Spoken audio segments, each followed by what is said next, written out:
Excellent. So good morning, everyone. So happy to see you here.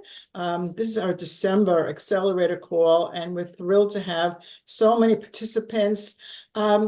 If I have not had the pleasure of meeting you yet, I am Mindy Stern, and I am the host of the Accelerated Job Seeker Group. We have a private LinkedIn group, and if you are not yet a member of that group, Lori's going to put the link in the chat so you can request to join. And we'd love to have you. We started the Accelerator group back in 2020 at the very start of COVID. You all remember COVID, right? And a lot of people had lost their jobs at that time. And we started with a very, very small group of 6 who met every week to talk about how to get traction, how to get their next role, how to make themselves visible on LinkedIn. And I was a designated career coach. And so when the group grew and the founding members all got jobs, I took over the role of host of Accelerators, and I'm thrilled to say that we're close to 700 members now. And please join us on our private group, because you will get first dibs on all of our events, and all of our events are always free. We're here to build a community, and that's what the Accelerators is all about. If today is your first time in an Accelerator call, just put the number 1 into the chat so we can welcome you correctly. And I'll see, I see some names. Vasu, welcome, and Shannon, welcome. Laura, Keith, and Michael, welcome. Sally, welcome. Paula and John, welcome. You're welcome to be here, and we're so happy to have you as part of our community. It's a very safe community, and today we are excited to have Brenda Meller on the call, who's awesome. We'll talk more about Brenda in a moment, but I want you to start getting your questions ready. I don't want you to be shy. This is your opportunity to shine and really talk about the things that are burning questions that you have about LinkedIn. Also, at this moment, if you have not yet put your LinkedIn URL in the chat, if you can please do that, and also tell us where you're coming from and perhaps what kind of job you're looking for. Put all that in the chat. You never know who is going to be on this call who might have that next great opportunity, or might be able to introduce you to someone who has a great opportunity for you.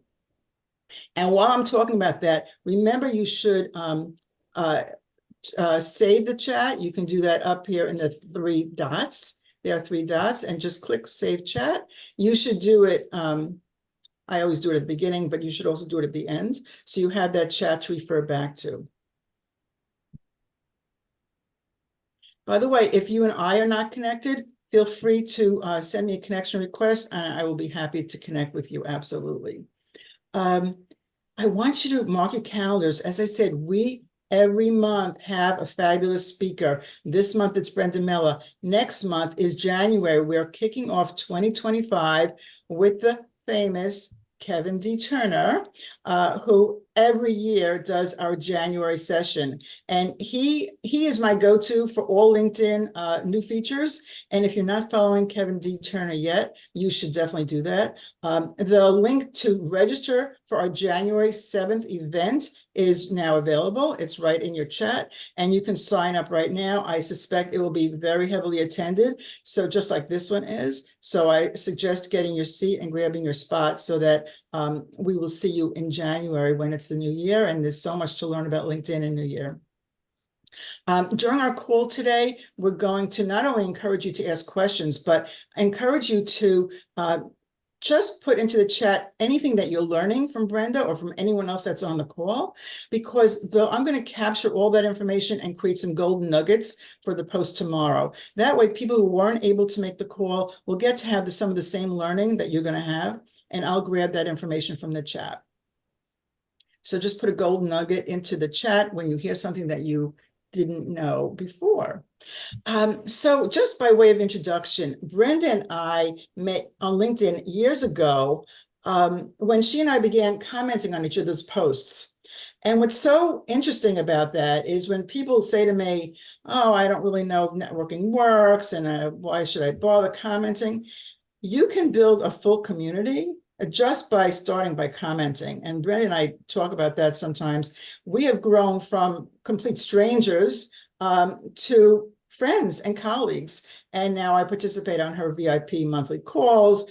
She helps me with these accelerator calls because we have a lot in common. And one of the things that we have in common is that we want to help job seekers do better, get the best information possible, learn more. The more you learn, the more you know, the more you grow, the faster you can get your next role.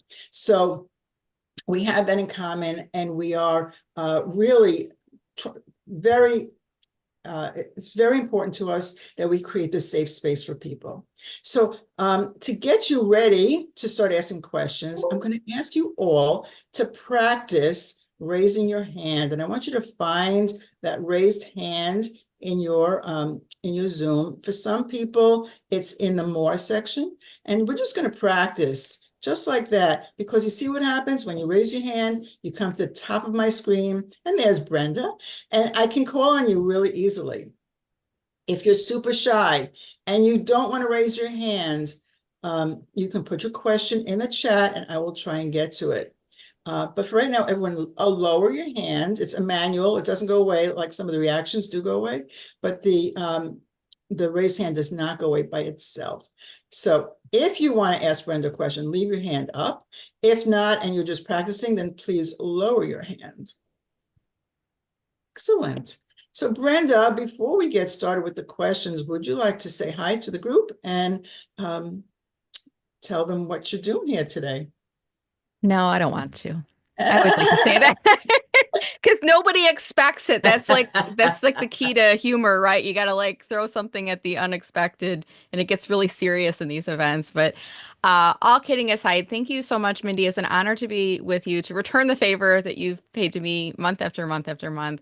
My name is Brenda Meller. I specialize in LinkedIn coaching and training, and I work with individuals that are in career transition, unemployed, job seeking, as well as the self-employed. And I also do team training and other work for organizations as well.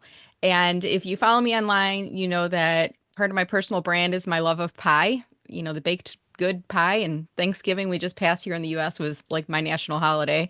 But I do feel like pie gets the short end of the stick on Thanksgiving. I'm trying to advocate to start eating the pie the day prior to Thanksgiving, so we actually have room in our bellies to enjoy it. And I'm trying to get a movement going on that. But all kidding aside, I'm delighted to be here with you all today to share LinkedIn tips with you, to answer your questions, maybe do some hot seat profile reviews, and give you some suggestions as well.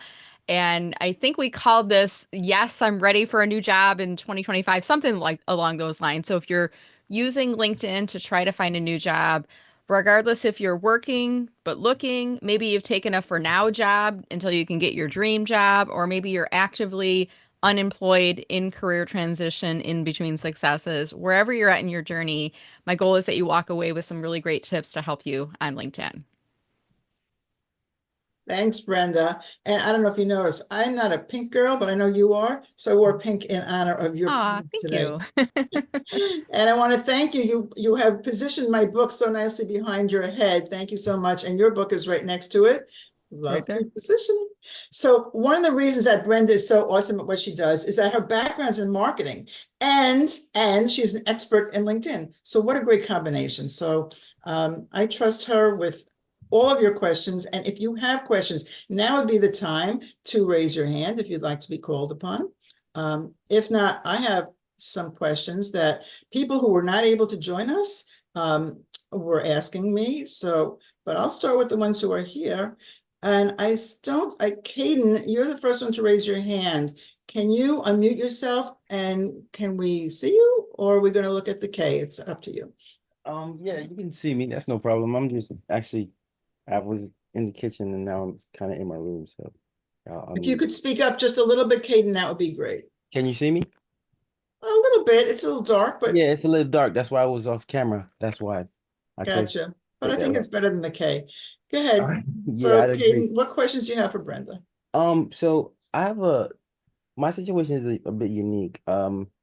Being my background. So my most recent background is with the FBI. So I was working with the FBI as a program manager slash scrum master.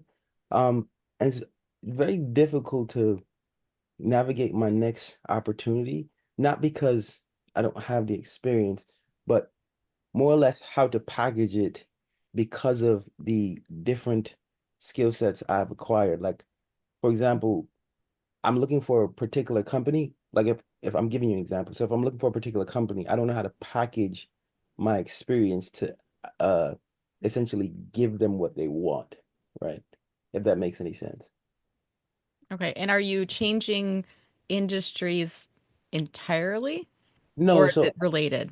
so it's related. Okay. So I worked inside the FBI, inside a special division for Hmm. missiles of mass destruction, um, working particularly with people who are neurodivergent, Okay. um, and helping the FBI recruit and retrain people with those disabilities. So the goal was to essentially build out a project to help them with a proprietary database to help them basically pay attention to how and what they were doing to recruit those individuals. So it's similar because it's a software project that we did. So it's still in tech, but it's hard to transfer the skills to like companies that I'm looking for because they're always asking, things that are relevant for sure. But my problem is how do I package my Hmm. experience in the government to give you what you want? So I was running to that roadblock.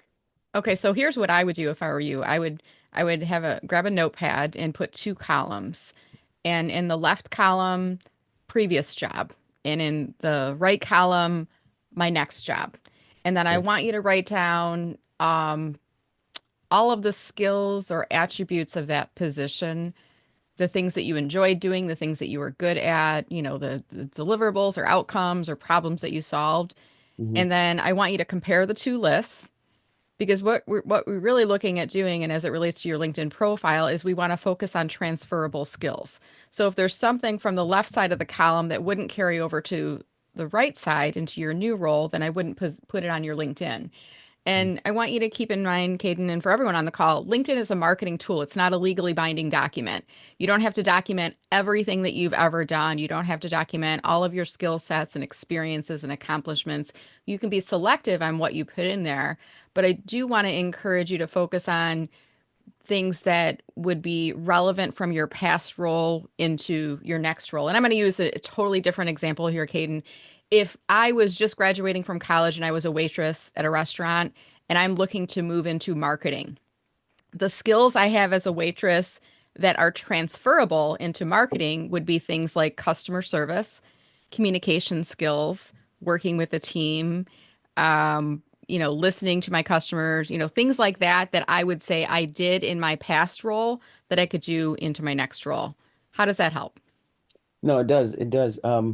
That's like one of the things that I think I would need more like insight on or support with, Hmm. in terms of how to kind of nail it down, given also there's a lot of I don't know if anyone else experienced it on the call, job ghosting, where you see different opportunities and they look like, you can apply to them and then you apply and then there's nothing there. Or you see the LinkedIn job, for example, and you go, oh, let me just go apply at the company's website. And then you go there and you see the 405 sign, basically the error page showing you that there's no job there, but you see it on LinkedIn.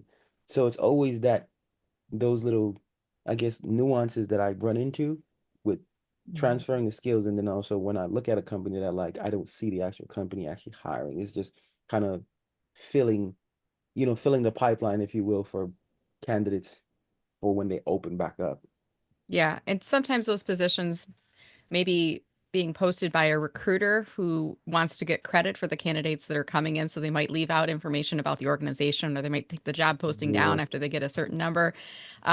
If you can figure out what company it is, my advice for you is that your job search should be 50% applying to the job boards, uploading your resume, doing all that. The other 50% should be networking and making yourself more visible as a candidate. So what I would do is, if you can figure out who the company is that you're applying for that job, go up and look up their company on LinkedIn, follow their company page, scroll down to their about section. If they have the little notify recruiter, you're open to opportunities, click on that box. Then look at recent posts from the company, find a post to add a thoughtful comment to, then go up to the employees section, find some employees that would work in the department which where you want to work, invite them to connect with you. So start to build up your visibility. And I often will talk about, this black hole of job search, this feeling like we apply to job upon job and we never hear anything back. And ghosting is one of those things too. We apply and it looks like the position kind of goes away or the recruiter ignores Yeah. us. So take some of the control back Sure. by getting yourself more visible and active. And if you can't figure it out from the job posting, my advice is grab some description that you see from the job posting or the description of the organization and put it into a Google search, because often what you will find is a historical link to the past job posting where they left the company name in, because a lot of times companies just don't refresh those job postings. They use the same one over and over and over again. So you might get lucky and you might be able to find it from there. And this is something, I don't know if you want to add anything to this too, Mindy. We talk about this on the Friday calls. If you're sensing some red flags and you're a little bit hesitant, if you can make a direct connection with the recruiter and just say, hey, Mindy, I'm interested in this position, but I'm a little skeptical. I see that you're the person who's posting. Can you share with me what company this is or why you're not showing the company name? Like, give them the benefit of the doubt and allow them to respond to you. Did you want to add anything to that, Mindy? Because I know you talk about this a lot too. Yeah, so, a large part of the job search is research, Katie, and figuring out the right companies to apply to. We don't spray and pray, right? We don't just send it out to 100 companies and then pray someone comes back to us. We can be very targeted with our approach, looking at companies that really have the kinds of roles that you're looking for. And doing that research is really important. There are, unfortunately, situations where companies will ghost you, and that's just part of the situation. We're going to move on because you're going to have many different opportunities for yourself. So don't put all your eggs in one basket, for that matter. And the other thing that you were talking about in terms of your skills, when you go into a job posting on LinkedIn, the skills are actually typically on the top. You can see the skills that you need. So I want you to use that list that Brenda was talking about and just compare, make sure you have the skills that you have already experienced, and the skills that they're looking for, to make sure you're Yeah, I think fit. that's a really great advice as far as the two columns and looking at, kind of apples to apples, or, orange to orange, comparing them. I have one follow-up question, and also for the interest of time and hogging, I don't want to hog the mic. Do you offer like consultations, Brenda or Mindy? Just curious. Both of us Yeah. want consultations. Yes. Absolutely. Absolutely. Do you want to do business with us? Yes, we do. It's funny because Mindy and I were talking about this in the prep before we come on. I'm like, do you sell on these calls? She's like, no, this is just, we give people free advice. But Mindy and I like to say enthusiastically self-employed. So I no longer earn a paycheck from an employer. I earn a paycheck when my clients work with me. So I offer power hours. I offer some online programs. I do, one-to-one coaching, profile optimization, you name it. I probably have it for you. So if you're interested, let me know. I'm happy to help you. Yeah, I'll follow up with you. Thank you, Mindy, and thank you, Brenda. Oh, of course. Thank you, Caden. Thanks for asking the first question. First question is always the hardest, right? Vasu, you are up next. Just unmute. Yeah, unmuting. Thank you very much. I'm glad my friend, it was on my list to connect in this YouTube, but then my friend reminded, hey, are you going there? I'm like, yes. I'll be quick. First of all, should the resumes be redone every time, and how much of it should be redone? Because it's just getting, I go to ChatGPT, put something and then change it. Does that make sense? Or, I mean, I put the job description, then I put my resume, and I said, oh, redo my resume. And then, of course, I have to reformat it. And, of course, Earn Better and Teal and JobScan, and they all do it. And I kind of just don't know which one of those is really good. So that's one question, if I should. And how do you put a visibility in LinkedIn? Because some of my friends that said that, oh, they got the jobs through LinkedIn, easy apply, and they said, oh, just got a lot of interviews. I don't, and I'm not sure what I should be changing, the background, the face, the whatever. Brenda, if you don't mind, I'll take the resume question. Yeah, I'm not a resume person. And then I'll pass. I had one once upon a time, but I don't do resumes. So Okay, go so for I'll it. answer her resume question quick, and then I'll pass it over to you to talk about LinkedIn visibility, because everyone on this call needs LinkedIn visibility for sure. Okay, so Vasu, here's the thing. I create resumes for people. The goal is to have a resume that is about 95% perfect for every job you're going to apply for. About maybe 93%. Okay.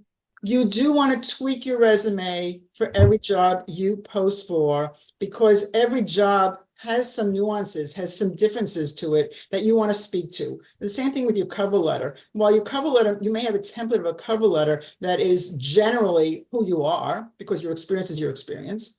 The words you use, the key words that you use, will change based on the job that is being posted. And so really just your summary, you might want to tweak a little bit, maybe your skills. If you have a skills section, you might want to tweak that a little bit, just so that you are mirroring what they're looking for. We're never going to lie or exaggerate on your resume, but we have so many, I guess, skills that you probably have. You can rearrange things so that it can be more visible. So 95% of it should always be the same, because it's your experience, but some of it you should be tweaking. And I would not run it through every single time, because every single time you have to reformat it. You're talking about a lot of time and effort. I get that. So get yourself a nice template that looks good, and then just change a couple of the words to make it appropriate for that particular job that you're applying for. So I need to make it ATS friendly too, right? say that one more time. I need to make it ATS friendly. Well, it should be ATS friendly. That's right. Okay. Can I offer one tip on resumes though? And this is from the perspective of a hiring manager, and especially because we're moving from 2024 to 2025. Don't call your resume just resume. Call it first name, last name, resume. And if you have first name, last name, resume 2024, as you're applying for jobs in 2025, rename it first name, last name, resume 2025. Because what happens, and I remember this as a hiring manager, I would go through all the applicants and I would download all the resumes into a folder, and then like a handful of them would just be called resume. So I didn't know whose resume it was, and I would print a resume 5 times before realizing, oh, that's somebody's I've already printed. So it helps them out. It's a small thing, but it's a little nuanced thing that, you might not be thinking of. So that's why I want to offer that out for you. I The like title that. too, and the title on the resume, like, first name, last name, 2025, and then the title I'm applying to, because the title. Are you saying the job title? I don't know that you need the job title. I don't know if you have a opinion on Never that or done not, this Mindy. before. So annoying. So, okay. You can put the job title, assuming that job title is, close to what you're looking for. Okay. I don't know. I'm not sure. I would have to look at your resume to tell you for sure how you Okay. want to structure All right. it. Every resume is very different. And the LinkedIn, should I change the LinkedIn every time to show visibility, and how do I get No, I wouldn't. I wouldn't it. change your LinkedIn every time that you're applying for a job. But what I would do, again, as I was telling the previous gentleman, is after you've applied for a job, look up that company page on LinkedIn, follow that company page, go to their About section. If they have the button that says Notify Recruiters that you're open to positions at this company, click on that button. Go to the company page feed, and if they've posted recently, find a recent post that you can add a thoughtful comment to. And then the fourth and final thing is click on employees and find employees that would work in the department where you want to work, and invite a few of them to connect with you. So all of those things will increase and raise your visibility as a candidate. And it's a little bit of effort, but you'll find that it's fairly quick to do as you start to get into the routine. And honestly, it pulls you out of the black hole of job search. I just feel like I remember doing that, applying to job board, uploading your resume, uploading the cover letter, filling out the questionnaire, and it would take you like a half hour, and then you move on to the next one. And it's this monotonous feeling, and you feel like you have no control over it and you're helpless through the process. At least getting out onto LinkedIn, you're interacting potentially with real people, making new connections, warming up yourself as a candidate in there. Okay, that makes sense. And one more, maybe. How do you find smaller companies? I'm just applying to companies that are visible. How do you find smaller companies that I can apply to? Is there a hack to it, or is there a LinkedIn hack? So there's one technique that you could do, which is when you are visiting a company page. Let's say I wanted to work in the pharmaceuticals industry and I'm looking for smaller pharmaceuticals companies. Look up some of the big name companies on LinkedIn. And when you're on their company page, on the right-hand side, they're going to say companies similar. Company pages similar to this. So look in that list. You're going to see some other bigger names companies, but then you might start to see some smaller name companies. And this is a technique, like once you find one smaller company and you click on that and you're on their company page, they're going to say see other similar companies. So you can start to look at that. Alternatively, you can type in the company name and competitors and do a Google search and you can come about it that way. Um, I mean, I could keep going. You could like interview, like try to do some informational interviews with employees of those organizations and ask them what are some other companies that are in the space. You know, you can have them. So you can either do it proactively or you can ask people for their help with that. Okay, that's the other hand. So but thank you so much. Thank you, And wish Sue. everybody luck. Thank you. Thanks for asking the questions and thanks for being here today. Appreciate it. We have David Mills up next. Brenda, you know David. I do, Yeah, I'm David. How getting are to know you? Brenda relatively well since I'm in her um, Boot camp. monthly VIP sessions, And the, and I've yeah. done her Yep. boot camp. But even so, I have a question about uh, getting somebody to write me a LinkedIn recommendation. Okay. So I what's think the I have question? one from somebody and one to somebody right now. I know Okay. they have to be a first level connection, but anybody I could ask, I haven't met in person, and I don't know if they could necessarily. They could only give me a recommendation based on what they see on LinkedIn and what I've So posted and how they've interacted with me. let me take a step back from there, David, because I feel like recommendations work best if you Mm, get them from people who have worked with you. mm. So have you I have you don't gone really, through that list of people that you've worked with in the past? I don't really have people in my network that I have worked with. Okay, well then let's find them and connect with them. Is Mm, that a possibility? possibly, yeah, but Okay. that would be still a while back. That's okay. I mean, I Mm, think about my first job out of college, and I could probably think of a few people that I could look up on LinkedIn. And if I had a really mhm, great working relationship with them, I could reach out and say it was an ad agency. So if I wanted to break back yeah. into that field, I might say, I started my career, you might recall, I started my career working in the media relations department, working with you, really enjoyed your mentorship. I know it's been a while, but would you be open to giving me a LinkedIn recommendation to talk about my work ethic, what I was like as a team member? Mhm, Anything that you could say would be helpful. And going back to the point I made with the first person, even if you're looking to change industries and work in a different field, think about the transferable skills. Asking them in that recommendation to focus on the qualities and traits that you would offer as an employee that could be used in a future mhm. role. So, yeah, I think, I would say go back to the well, find the people who you've worked with in the past. Even if it's 10 plus years ago. Yeah, absolutely. Why not? 10 plus years. It's a drop in the bucket, David. David, I just Okay. reconnected. I just reconnected with someone I worked with 10 years ago who called me and said, could you do a recommendation for me Oh, from 10 years ago? interesting. Mhm. So it just happened to me. So what we're basically saying is, unless they've physically worked with me in I just feel, not David, online, you're going but to in get real your space. your most powerful recommendations Yeah. from people who have worked with you. Hmm. The people, if you haven't worked with them, like if I have somebody ask me for a recommendation, Hmm. I want to be able to know that I can stand behind what it is I'm saying about them. So, for Yeah. example, Mindy and I, we haven't met in person. I don't think we have met in person. I feel like we have, but Not we yet. haven't. But even though we haven't met in person, we've had so many interactions on our VIP office hours. She's been Hmm. speakers at my event before. I could speak to her expertise as a speaker and as a facilitator because I've had all those interactions with her because I've seen her in Hmm. action.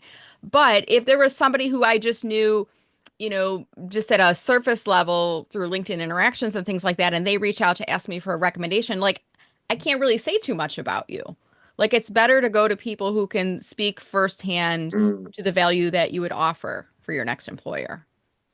But I could still perhaps get a recommendation from somebody who I only know through LinkedIn. like through Zoom sessions like this, but I've interacted with them quite a But bit. that you want to be confident, David, that they could say something substantial about you. Ah, okay. Okay, Not so that, I'm just going to point out, just like, that. I'm going to point out Bob Longo is in this session. I've seen Bob on a few calls before. He seems like a nice guy. I Mhm. see it says Bob Longo training. Could I give him a recommendation as a trainer? No, because I've never seen him do training.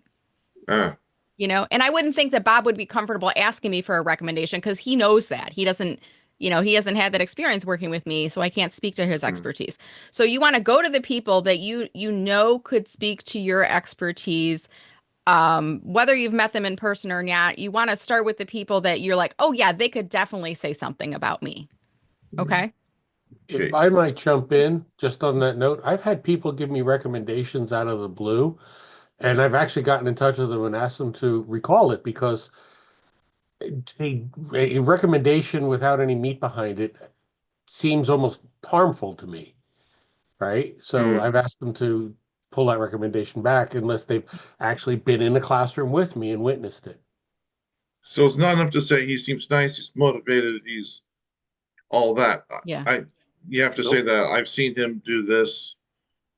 I think they're going to be considered meatier recommendations Mhm. if you can say more than he seems like a nice guy, he's professional, he's respectable. That should be the baseline for all of us. Like, we should all be Okay, nice yeah. people and respectable and professional. Mm. Like, we want to get into some, I've seen this person in action and this Mhm. person will bring value to your company because he seems Okay. like a great public speaker. He's got a great grasp of data and how to do statistical, and like, you want to have somebody who has seen those things and who can speak to that. Mm. Does that help?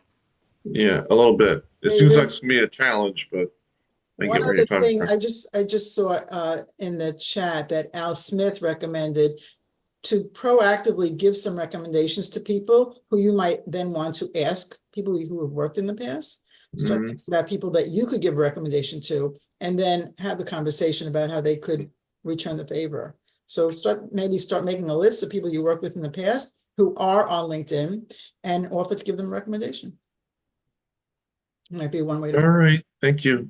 You're welcome. Thanks for coming today. Appreciate it, David, always. Next up is Parul, and I was just going to mention we're going to end at 12. So if you have a question, we have Parul and then Mike. Raise your hand so that we can get you situated. Parul, welcome to the stage. What would you like to ask Brenda? So hi, Brenda. I know you're the marketing expert. So I think my quick question is, it has a big answer probably from your point of view. What do I do that is a must on my LinkedIn profile to attract recruiters or even hiring managers to my, just connect with me? Okay, so great question, Parul. First question I have for you is, what's your targeted job title and your targeted geographic area?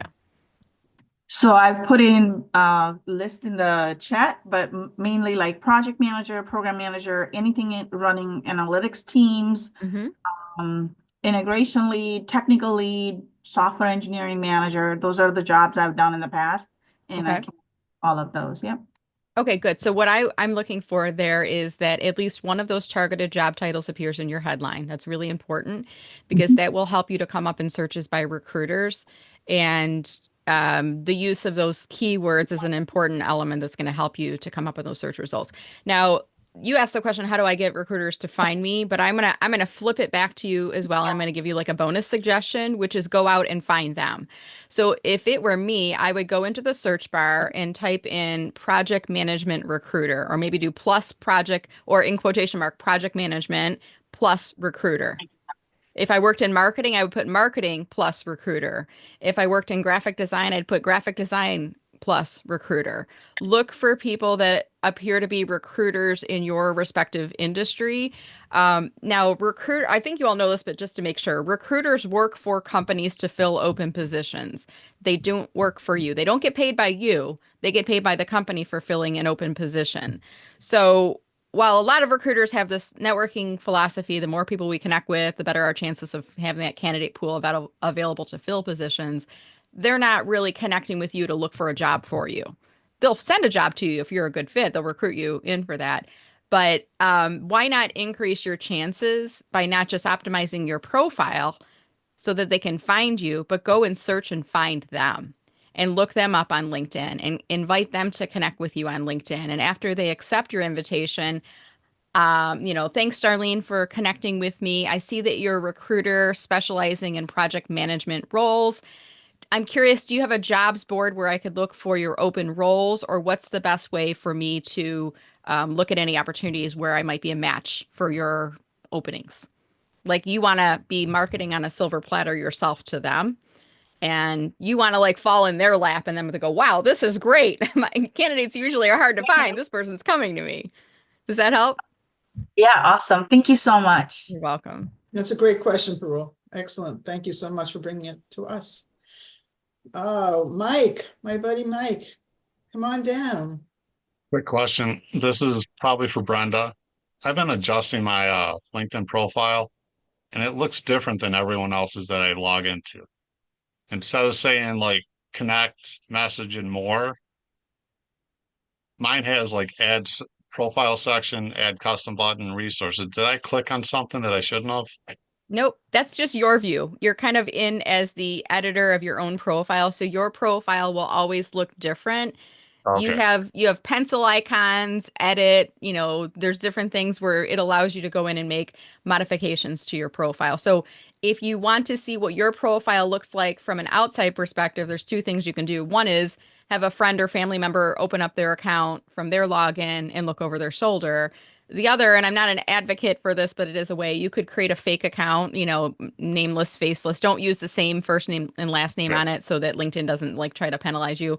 But create a fake account and then you can log in and look at yourself. It's a lot of effort to do the second. So No, that's why I would say go to no, you answered it. the first. Thank you. Yeah, Yeah. I thought I screwed up something. All right, thank you. It's kind of hard to break LinkedIn. I think you're good, Mike. But LinkedIn is confusing. And to your point, Mike, I literally have a job. I've created a job because LinkedIn is confusing. Like this is what I do all the time is I help to answer questions. There's no dumb questions. There's no silly questions. They're all legitimate because I think LinkedIn thinks it's a lot more intuitive than it is to its user community. And they don't do a really great job of explaining. Like if it were me, I'd have little hover over buttons with question marks. Like, what is this feature? And when they launch new features, I would do a push out to the platform or have a pop-up come on your pro. They don't do a really good job with that. So don't feel bad. And for anyone else who's in the audience, don't be shy about asking questions because chances are somebody else had the exact same question as Mike and they didn't want to ask it. And Mike just asked it and helped somebody out. So don't be shy. Like, feel free to raise your hand, ask your questions. And if there's anything we can help you with today, that's what I'm here for. Thanks, Mike. Appreciate it. Julie, Thanks. come on down, Julie. Hi. Hi. I I feel like it's a stupid question, but you just said there's no stupid questions. So I have two questions. One is, how do you tell if a recruiter is real when they reach out to you on LinkedIn? And two, if you ask the recruiter for what company is this for, and they don't tell you, is that a red flag? So how do you tell if a recruiter is real? And I'm going to just kind of say, how can you tell if a profile is a real person? And I've done many posts on this in the past, like red flags that it's not a real person or not. The first thing is, and I don't know if it's women's intuition or just human intuition in general, Julie, but if you're sensing that they might not be a real person, there's probably something in that. So there's a couple ways that you can do it. First is look through their profile, and if there are inconsistencies, for example, they say that they are in Metro Detroit, but everything in their experience section, their education says another country, there's probably a good likelihood they're not actually in Metro Detroit. If the profile photo seems a little off, this is a tip that I learned, I think it was from John Asperian. Right click on their photo. I'm trying to do this with someone right now. Right click on their photo. And in my browser, it says search with Google Lens, and it will pull up a Google search for that individual's photo. And it might show you that person on LinkedIn and on other places. It might show you that face on another person. So I did this recently because I got an invitation. I'm like, this seems weird. I did a right click on it and they said they were like a video editor or something. And the photo that they used was actually like a prime minister in Australia. It was a real person's photo, but they basically they were scamming people. They grabbed a real looking photo and they were using it on there. So the right click, search with Google or search Google Lens or whatever it is a good technique. Look for common connections. If you see someone that is connected with that person, message them and say, hey, I'm looking at Julie Smith's profile and I'm not sure if she's real or not. I see that you're connected to her, Karen. Do you know her? Is she a real person? And, Karen might say, I don't know that she is. Or she might say, oh, yeah, I had a call with her last week. She's legit. Okay. Okay. Does that help you? Yes, it does. And what if they don't tell you about the company that they're recruiting for? So again, on my earlier point in this, recruiters are being paid for companies for filling positions. So they want all the candidates to come to them. If I tell you it's a marketing director position at ABC company, you're going to go to the ABC website and try to apply directly. So I might be hiding it because I want you in my pool of candidates first. So I can get credit for it and I can get compensated for you if you were to be hired into that role. Now, that being said, as you start to move through the process, if you're already in their queue, if you're interviewing with them, at some point they're going to have to disclose to you what the company is that you're applying for. Mindy, do you have anything else to add into that? Because I knew you specialize in this area as well. Yeah, so sometimes they're doing a confidential search, right? And they can't give you much information until later in the process. So then you have to rely on whether or not you trust the recruiter or not. And using some of the techniques that Brenda just mentioned about whether or not that recruiter is real and not asking you. We've talked about this before, Julie, where recruiters shouldn't be asking you for money or social security number. Right. Those Yeah, weird things. yeah. But I will tell you one thing that's happening now recently. A lot of people are starting to use AI photos, okay, AI generated photos in their picture in the photo area. Some of them look more like cartoons than individuals, and it can be very disconcerting because you're not sure if that's a real person or not. So you need to be wary. We need to all be very aware. AI is a great, wonderful tool, but we have to be careful of scams as well. And if you send your resume to this person, and they turn out not to be legit, what are your dangers that you're looking at? Well, first thing, Julie, we're taking everyone, hello alert, we're taking our home addresses off of our resumes. Right. That's not on addresses on resumes any longer. That was probably in 1980 we did that. I don't know, but we haven't done that in a really long time. So if you still have your home address, nobody's coming up and knocking at your door. You don't need your home address. Metro Detroit is fine. The zip code, if you like, absolutely. But beyond that, you don't need more information than that. Okay. No, I don't have LinkedIn profile and things of that nature. So that would be, to me, one big issue. If you're sending out resumes with a home address, you don't want to give that much information. And a social security number. Can I offer one additional tip too, Julie? If they say this is a position for ABC company and you find out that it is not a legitimate role, if I were you, I would look up ABC company, look at their website, call their front desk and say, I just applied for a position that said it was with ABC company and it appears to be a scam. I'd like to forward that to someone in your company, either your IT department or your recruiter. Where can I send that? Because they should know. And that's a technique. I actually heard about this happening a while back. There was another it was a competitor who was using a fake job posting to get high quality candidates.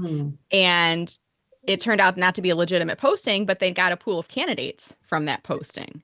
Oh, okay. All right. Very good. Thank you so much. Awesome. Okay. Very good. You're welcome. Okay, we have time for one more. I think Mark Schuback, you're next. Thank you. Thank you, Mindy. Thank you, Brenda.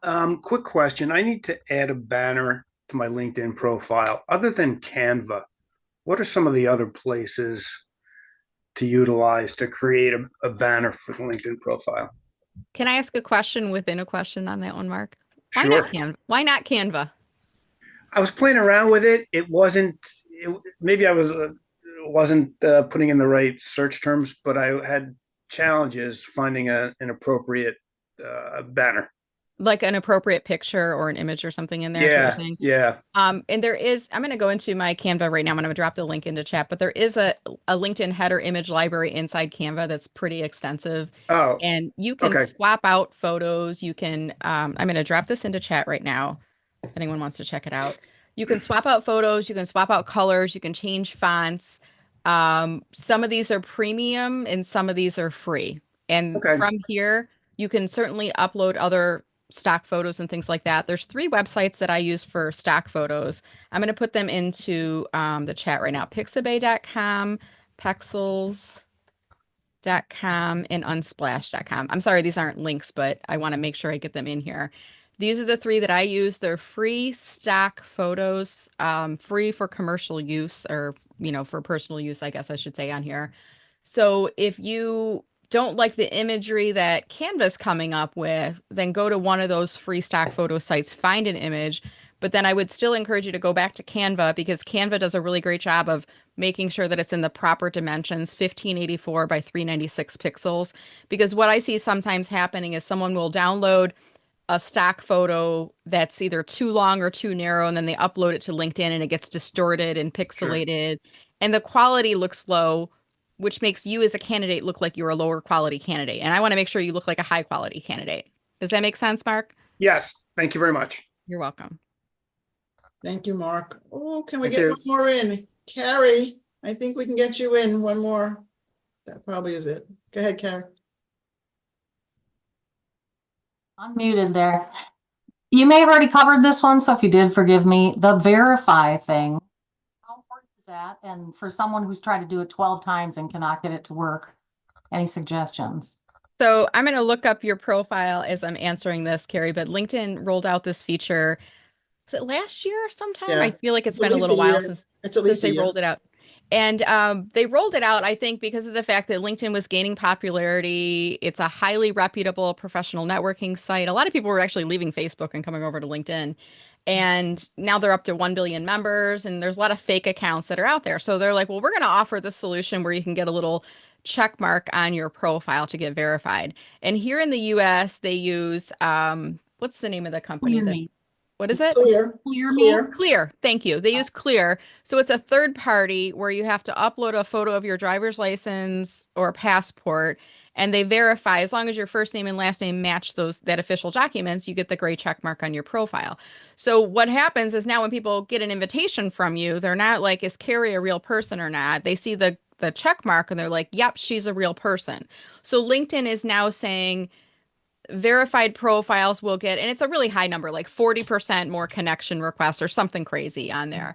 Now, my personal philosophy on this is that's great for people who look like their account might be fake, or people might not be sure if you're a real person or not. So if you have a low number of connections, for example, under 500 connections, if you don't have a lot of information filled out on your profile, you don't have a banner, you don't have a lot of things linked in your experience section, if there's other things that might be like, maybe you're looking to change countries, you're in a different country and you're trying to get a job overseas in another, then it might help you because you might be at a disadvantage if any of those things are happening. For the average person, if you look like you're a real person and your profile is real and you've got a lot of connections and you're very active and your comments and posts aren't looking spammy, I don't think you need it. And it's really just to give people that peace of mind when they are in doubt. Does that make sense, Carrie? It does. Okay. And you said you're having a hurdle. Are they not accepting the upload? It fails every time. And I Okay, wonder so- if it's because I have my name on there as Carrie, and in parentheses, I think I have King, which is a previous married name, and then Martinez. It might be. You might just want to try it as just Carrie Martinez if that's what matches your driver's license or passport. Yeah, try that. I'll have to try that. Yeah. Good luck. There are people who, I know a lot of people who have challenges with the E-Verify. For others, it goes very quickly. Yeah. Myself, they wouldn't take my driver's license for whatever reason, but my passport they took. So you have to try a couple of different things. Okay. And unfortunately, it's not perfect. Yeah. Thank you for that. Yeah, absolutely. So we're gonna start wrapping up. This has been so fabulous, Brenda. We're so glad that we have so many people on the call today who all learned more today, and hopefully we have some nuggets in here. And I'm just so happy that you're all here. You should know that you're not alone. You are not the only person who is out there wondering what you should do next. We're here to help. If you have any questions at any time, shoot me a DM. Reach out to Brenda. Brenda has this cool thing where she takes a question and then she'll make it into a whole post. So I love that. I don't see Brenda. But in honor of Sue Griffey, who taught me about pom-poms, want to say thank you to Brenda for being with us today. Thank you so much, Brenda, for joining us today. You're always a wealth of knowledge, and I learn from you every single time. And I hope you guys all did as well. If you would all like to give a nice reaction to Brenda or for the call, or if you had a good time today, just put a happy face or a heart. I see some hearts. I see some parties. Thank you so much for being here. Oh, and some of you have that thing. I love that. Beautiful. Hearts floating. I love it all. You are not alone. There are plenty of people here on LinkedIn who would like to help you. We all have, thank you, Al, for all of your help today and for being present on the chat. We're here for you, and you don't need to be alone. So thank you so much. Join us in January for sure to see Kevin Turner, who will be great. January 7th again. The link is in the chat. Register today because you don't want to miss out on that one. He will have many more new features from LinkedIn for sure. And I want to wish you happy holidays and a wonderful 2025. I can't believe we're going to be there soon. Take care to everyone. Have a great rest of the day. Thank you. All right. Bye. Thanks, Bye. Mindy. Thanks, Brenda. Bye. Thanks, Mindy. Thanks, Brenda. Thank you, everyone. Bye-bye.